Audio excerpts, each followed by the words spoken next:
চৈত্র শেষে বৈশাখের হাতছানি, আর এরই মাঝে আবহাওয়া জানান দিচ্ছে তার ভিন্ন রূপের। টানা কয়েকদিন দেশের বিভিন্ন প্রান্তে বৃষ্টির আমেজ থাকলেও 10 এপ্রিল থেকে সারা দেশে রোদের তেজ বেড়ে যাওয়ার পূর্বাভাস দিয়েছে আবহাওয়া অধিদপ্তর। আবহাওয়া অফিস জানিয়েছে, এদিন সারা দেশে দিনের তাপমাত্রা 1 থেকে 2 ডিগ্রি সেলসিয়াস পর্যন্ত বাড়তে পারে। এর ফলে সপ্তাহের শেষে নাগরিক জীবনে কিছুটা ভ্যাপসা গরম অনুভূত হতে পারে।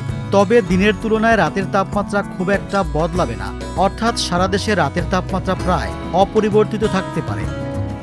পুরো দেশ শুষ্ক থাকলেও প্রকৃতির খেয়াল বদলাতে পারে 4 বিভাগে। পূর্বাভাস অনুযায়ী রংপুর, ময়মনসিংহ, চট্টগ্রাম ও সিলেট বিভাগের 2-1 জায়গায় অস্থায়ীভাবে দমকা হাওয়ার সঙ্গে বজ্রসহ বৃষ্টি হতে পারে।